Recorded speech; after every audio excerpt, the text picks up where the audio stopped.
Je m'appelle Frankie Narcisse. J'invite aujourd'hui tous ceux et celles qui se sont repentis de leurs péchés et ont placé leur confiance en Jésus-Christ comme seul Seigneur et Sauveur de leur vie à célébrer le passé avec moi en y faisant entrer Jésus-Christ. Nous le ferons sur la base de ce qu'a écrit l'apôtre Paul en 1 Corinthiens chapitre 6, versets 9 à 11. Je lis pour vous. Ne savez-vous pas que les injustes n'hériteront point le royaume de Dieu? Ne vous y trompez pas, ni les impudiques, ni les idolâtres, ni les adultères, ni les efféminés, ni les infâmes, ni les voleurs, ni les cupides, ni les ivrognes, ni les outrageux, ni les ravisseurs n'hériteront le royaume de Dieu. Et c'est là ce que vous étiez, quelques-uns de vous. Mais vous avez été lavés, mais vous avez été sanctifiés, mais vous avez été justifiés au nom du Seigneur Jésus-Christ et par l'Esprit de notre Dieu. L'apôtre Paul écrit aux chrétiens de Corinthe pour traiter plusieurs problèmes que cette église confrontait. Entre autres, les chrétiens de cette église étaient divisés entre eux sur leur leader spirituel préféré. Ils n'avaient aucun problème à se traîner en cours pour des bagatelles, comme le faisaient les gens de leur ville qui ne connaissaient pas Jésus-Christ. L'apôtre leur rappelle ce qu'ils devaient déjà savoir en leur disant « Ne savez-vous pas ?» Les chrétiens de Corinthe préféraient faire les choses à la manière des païens plutôt qu'à la manière des saints. Ils n'avaient aucun souci pour le témoignage de l'Église, pour le témoignage des personnes sauvées, pourvu qu'ils gagnaient leur litige. Le matérialisme et l'affirmation des droits personnels et individuels étaient tels que cela avait préséance sur l'amour chrétien et le témoignage. On pouvait résumer ainsi le raisonnement des chrétiens de Corinthe. Que m'importe ce que les païens vont dire, pourvu que je gagne mon cas. Que m'importe les répercussions sur le témoignage, pourvu que la cour me donne raison. Paul n'était pas en train de parler de cause criminelle, ni de la possibilité pour un croyant de recourir aux tribunaux dans certains cas.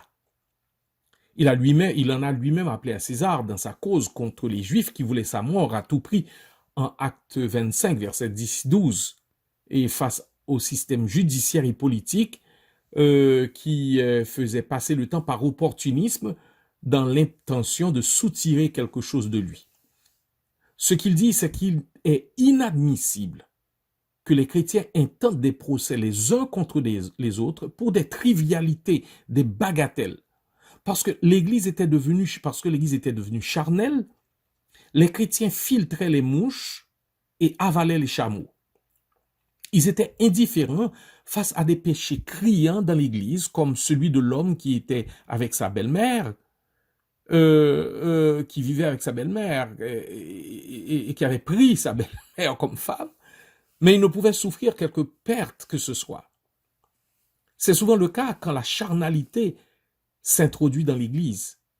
On réagit vigoureusement face aux choses insignifiantes et on tolère les choses sérieuses qui menacent la santé et même la vie de l'Église. Paul rappelle aux chrétiens de Corinthe deux choses. Premièrement, nous jugerons le monde, verset 2. Étant appelés à régner avec Christ, nous jugerons le monde. Deuxièmement, nous jugerons les anges déchus, dont parle Jude dans son livre. En tant qu'enfants de Dieu rachetés, appelés à régner avec Christ, comment pouvons-nous arriver au point où nous allons devant des infidèles pour régler des affaires insignifiantes que nous devrions pouvoir facilement régler entre nous? Paul semble dire aux chrétiens de Corinthe, honte à vous, honte à vous. Encore Paul dit, ne savez-vous pas que les injustes n'hériteront pas le royaume de Dieu? Et là, Paul fait trois choses. Il expose la corruption des perdus, au verset 9. Il montre le changement dans les saints et il examine la condition des saints. Et tout cela nous amène à célébrer le passé, à célébrer ce que Dieu a fait en la personne de son Fils Jésus-Christ. Voyons le premier point. L'exposition de la corruption des perdus. Dans les versets 9 et 10, Paul décrit la condition des perdus en précisant que telle était la manière de vivre de plusieurs des chrétiens corinthiens. Il dit aux chrétiens de Corinthe, ne savez-vous pas que les injustes n'hériteront point le royaume de Dieu? Ne vous y trompez pas, ni les impudiques, ni les idolâtres, ni les adultères, ni les efféminés, ni les infâmes, ni les voleurs, ni les cupides, ni les ivrognes, ni les outrageux, ni les ravisseurs n'hériteront le royaume de Dieu. Avant de rencontrer Christ, la vie morale et spirituelle des Corinthiens était sans dessus-dessous. Tout était à l'envers. Ils étaient injustes par nature. C'est ce qui est tout à fait conforme à ce que Paul a conclu en Romains 3, à l'effet qu'il n'y a pas de juste, pas même un seul. Étant injuste, Dieu n'avait aucune relation avec nous, pécheurs invétérés, récidivistes, et nous étions condamnés à l'enfer éternel. Donc le royaume de Dieu n'était pas pour nous. Nous étions par nature injustes, et nos œuvres étaient aussi des œuvres injustes. Les versets 9 et 10 dressent premièrement le portrait de la corruption sexuelle. Certains vivaient dans la fornication, et ce sont ceux qui ont des relations sexuelles avant de se marier. D'autres dans l'adultère, ce sont ceux et celles qui avaient des relations sexuelles avec un partenaire en dehors du mariage. D'autres, des hommes, vivaient dans des relations sexuelles avec des gens du même sexe, ou se comportaient et s'habillaient comme des femmes. C'était comme des travestis.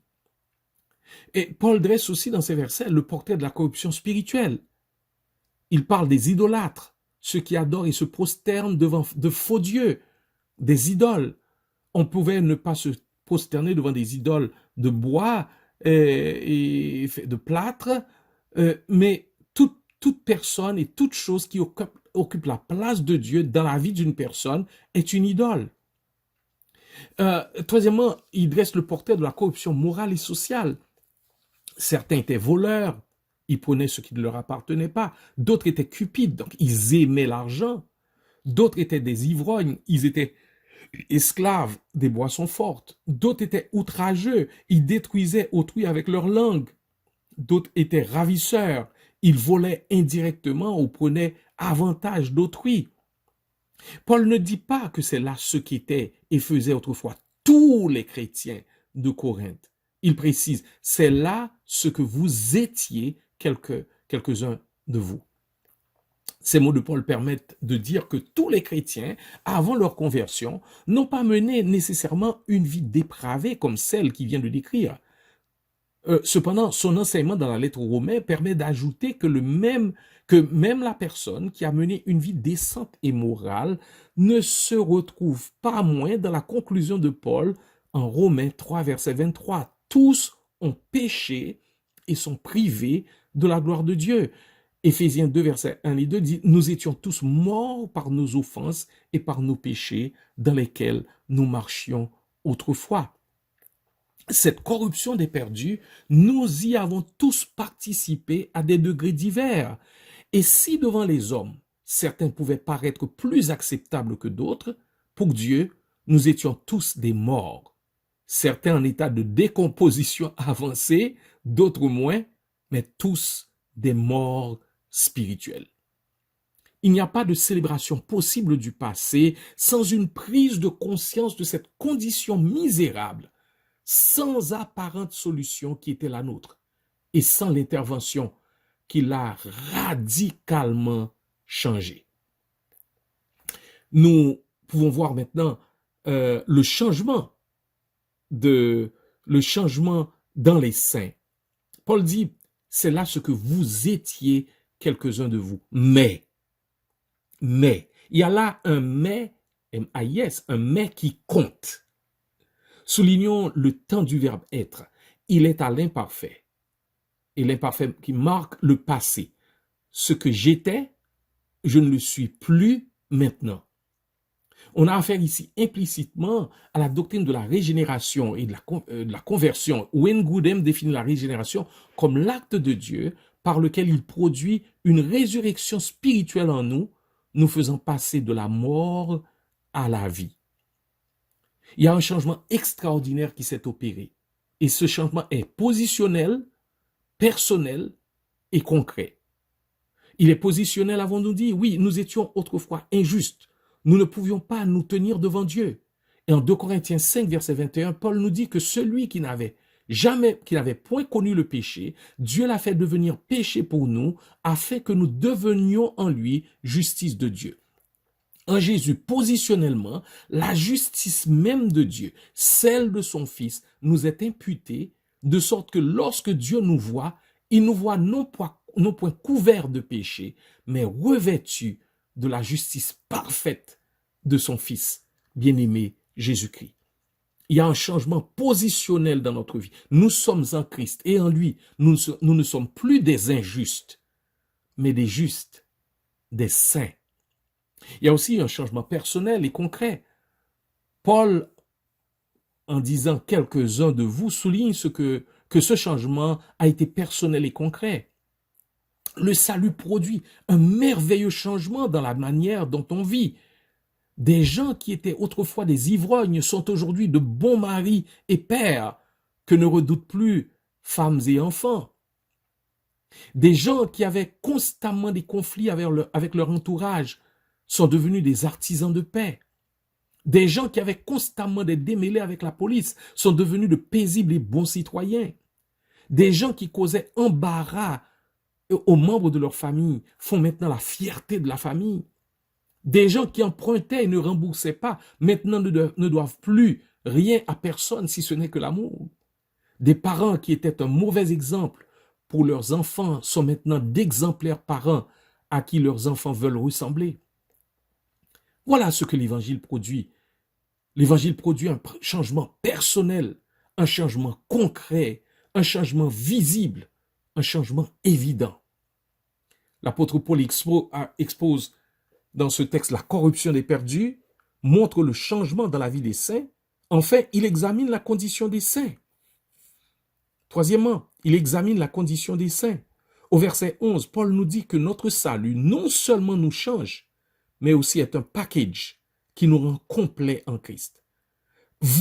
Mais vous avez été lavés, mais vous avez été sanctifiés, mais vous avez été justifiés au nom de Jésus-Christ et par l'Esprit de notre Dieu. Notez notez l'emploi du mot « mais ». Le mot souligne le contraste entre un autrefois et un maintenant.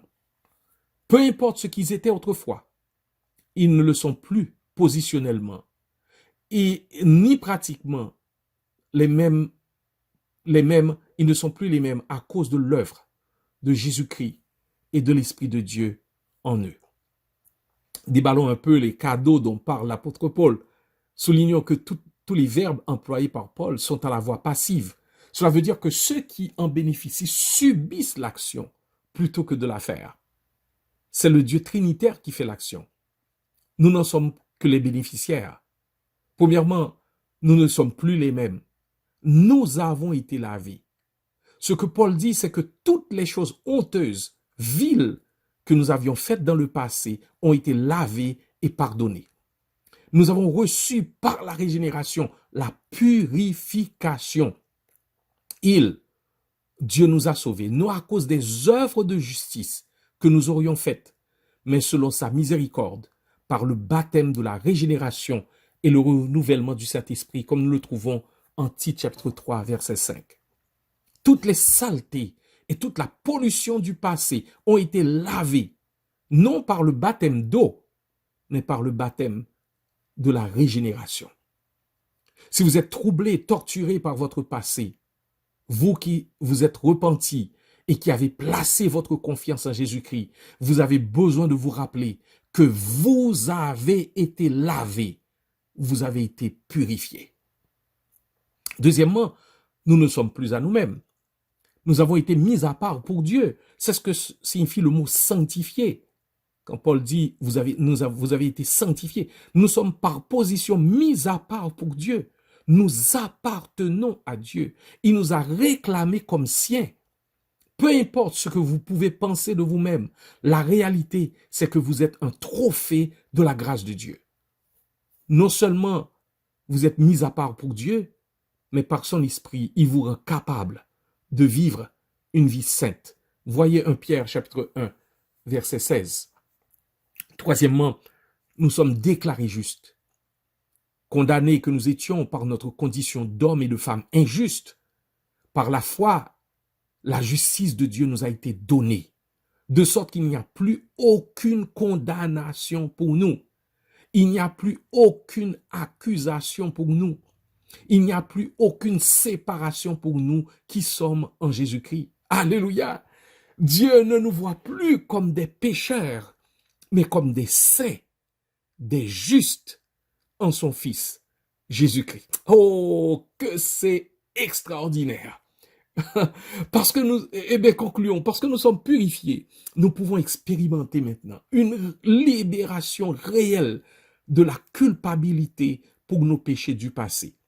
Parce que nous sommes sanctifiés, nous pouvons être ce que nous devons être et vivre pieusement et saintement. Parce que nous sommes justifiés, nous n'avons pas besoin de nous inquiéter au sujet de ce que nous étions, de qui nous étions autrefois, ni de de comment les gens peuvent nous voir maintenant. Grâce à l'œuvre de Jésus-Christ, à la croix du Calvaire, le passé de tous ceux et celles qui se sont repentis et ont placé leur confiance en Jésus-Christ, oui, leur passé est une affaire réglée. Ils peuvent célébrer le passé parce que le sacrifice de Christ a radicalement changé ce passé qui les condamnait à un présent contrôlé par Jésus-Christ et à un avenir glorieux. Grâce soit rendue à Dieu, le passé des personnes sauvées est une affaire réglée. Nous pouvons donc dire avec John Newton, et je le cite, « Je ne suis pas tout ce que je devrais être ou ce que je veux être, mais grâce soit rendue à Dieu, je ne suis plus ce que j'étais. » Fin de citation. Alléluia, je vais répéter. Je ne suis pas tout ce que je devrais être ou ce que je veux être, mais grâce soit rendue à Dieu, je ne suis plus ce que j'étais. Fin de citation. Nous pouvons, à cause de Jésus-Christ et de son œuvre à la croix, célébrer le passé, tout comme l'a fait l'auteur du cantique. Je me rappelle un jour où dans le ciel je vis le livre dans lequel tout pécheur est inscrit.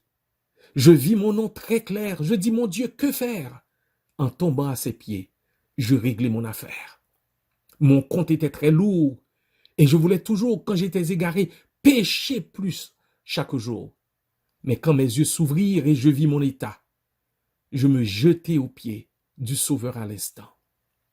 Au jour du jugement, devant le trône blanc, quand tous les morts viendront, les livres s'ouvriront. Et quand on cherchera, mon nom n'y sera pas, car Jésus l'a inscrit au livre de la vie.